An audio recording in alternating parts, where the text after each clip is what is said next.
Napanood niyo ba itong bahagi nito ng interview ni Sestrelon kay Jimmy Bondoc? Panoorin natin sandali. The former Justice Secretary himself, Boying Remulla, who's now ombudsman, he himself said, hindi po kaya ng gobyerno. This is why the victims have gone to the ICC for justice. Hindi ho kaya dito. Bakit po? Nung isang araw po, meron Bakit kaming po akong na-receive. tatanungin? Hindi, meron po kaming This na-receive. is their na own sa- statement. Yes, ma'am. And precisely why there is an ICC. Yes. I don't know No. why you are framing it as a diminution But we're not part of the ICC. Philippine sovereignty. We're when not the this part of is, the we're ICC, talking ma'am. of the international.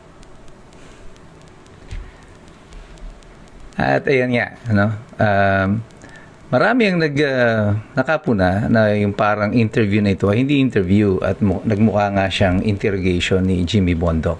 Pero ang mas nakakatakot dito sa itsura ng ganitong klase ng panayam ni Sestrelon ay yung portion na ito ng interview na kung saan parang tinanggap niya na nakatotohanan yung sinabi ng gobyerno na hindi nila kayang i-prosecute dito si Rodrigo Duterte at si Bato de la Rosa, kaya kailangang dalhin sa Hague. At ang mas nakakatakot dito ay kung papaano ito tinatanggap ng media nang walang pagtatanong man lang. Kaya nga yun sa kanyang reaction nung nagsalita si Jimmy Bondoc ng bakit, bigla siyang nagtawa. Bakit daw siya ang tatanungin? Well, actually, Mr. Lon, ang tanong dyan, bakit hindi ka nagtatanong? Bakit wala ni isa sa mainstream media ang nagtanong sa gobyerno, bakit hindi nila kaya ang ganitong klase ng kaso?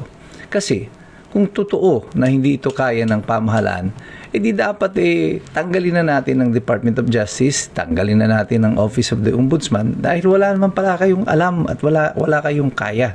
Ang sinasabi nila sa kasalukuyang nangyayari, kaya nila na magsampa ng kaso ng mga flood control, kaya nila si Atong Ang, kaya nila si Revilla, na kasuhan, kaya nila na imbestigahan si Jesus Escudero, si Jingo Estrada, si Villanueva, dahil sila ay mga kalaban, kaya nyo na. Pero kalaban nyo rin naman si Duterte at saka si Bato de la Rosa. Bakit hindi nyo sila dito litisin? Parang ang linaw-linaw dito na ang gobyerno natin, tatanggapin na nila na magmukha silang tanga at inutil. Wag lamang dito litisin si President Duterte at si Bato de la Rosa.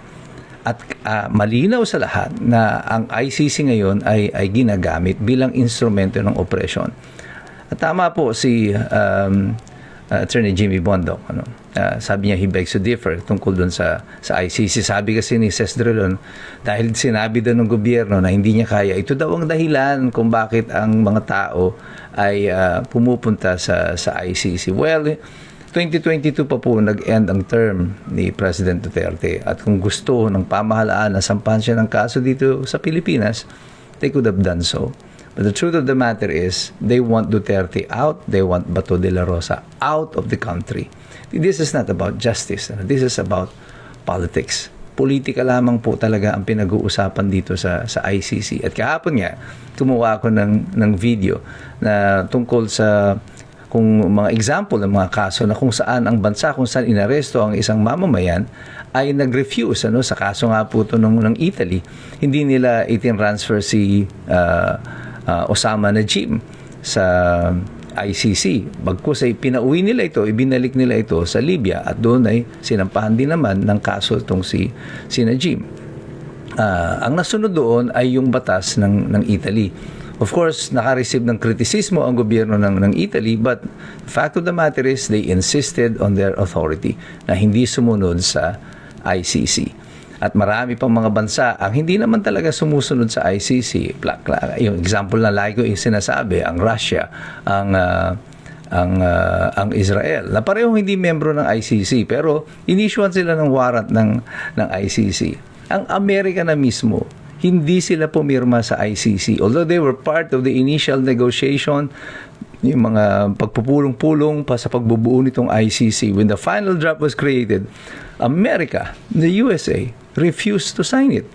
So bakit ayaw pumirma ng Amerika? At tayo lang yung isang bansa, kaisa-isang bansa sa Southeast Asia na pumirma dito.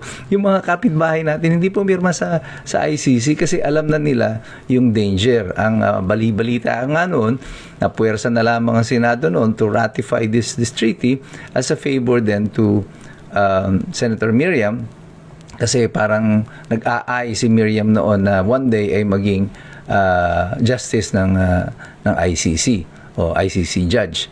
But that didn't happen anyway. So, pagpirma, nag-withdraw na tayo doon sa ICC. At hindi po tayo ang unang bansa na nag-withdraw dyan sa ICC pagkatapos nga ng Pilipinas. May mga sumunod pa. Kaya nga, palitan ng palit ang membership ng ICC. Sabi nga sa inyo, halos kalahati ng mundo hindi naman nakapirma dito sa Rome Statute. Pero itong ICC kumikilos parang sila ang third government of the world, na sila yung bukod sa United Nations, independent government natin, ay sila pa yung mas dapat na masusunod. And this is what is wrong with this concept of the ICC, because originally dapat mga war crimes lamang ang tinatry nito. Ngayon, the crimes that are involved relative to governance, yung pagpapatakbo ng isang pamahalaan, ay gustong pakialaman ng ICC. At yan ang nangyayari dito sa kaso ng Pilipinas. And this is a warning to the rest of the world. That's why the world is looking at this case of Rodrigo Duterte with cautions. Kasi nakikita nila ang posibilidad na yung expansionist mentality ng ICC, nalawakan ng kanilang impluwensya sa pamamagitan ng magiging desisyon nila kay Rodrigo Duterte. Posible ba na mali ang ICC tungkol dito? Ay, talaga naman po. Yung mga dilaw, yung mga pink ay tuwang-tuwa na inaresto si Rodrigo Duterte. But there are, lagi nilang sinasabi na parang yung mga DDS, kung ano mga adjectives ang dinidikit nila. Parang, bottom line is, napakabobo ng mga sumusuporta kay Rodrigo Duterte. But 80% of the Filipino people, nung bumaba si Rodrigo Duterte, still supported him. Wala kang makikitang taong inaresto at ikinulong dyan sa ICC na nagrarally ang mga tao araw-araw para siya ay palayain. Libo-libong mga Pilipino at pati na mga foreigners are pleading for his release because hindi sila naniniwala dito sa kaso na ito na sinampa sa ICC. Why is Rodrigo Duterte unique? Bakit siya lang ang kakaiba? Sapagkat maraming mga taong naniniwala na inosente siya doon sa kanyang isinampang kaso laban sa kanya at hindi siya dapat dinala doon sa ICC. Dapat dito siya sa Pilipinas nililitis kung totoong meron siyang kasalanan. Ang nakakalungkot lang nito para sa ating mga Pilipino ay nakikita natin ang estado ng ating mainstream media sa kasalukuyan. They are not here to ferret out the truth. They are no longer here to report the news, north, east, west, and south. Yan ang news Ang gusto na lamang nila dito is to protect a certain narrative. There are certain elite, there are certain people that are being protected by the mainstream media. Mabuti na lamang at naririyan pa ang social media, naririyan kayo. Ang karunungan at ang kasagutan is now in your fingertips. At madali niyong masusundan ito. Kaya tayong lahat, lagi kong sinasabi sa mga iskumbro, tayong lahat ay makialam, tayo ay tumutok dito sa lahat ng mga usapin na ito at tayong lahat ay magsipag-aral sapagkat mahirap talagang makialam ang taong walang alam. God bless you. God bless us all. Mabuhay ang Republika ng Pilipinas.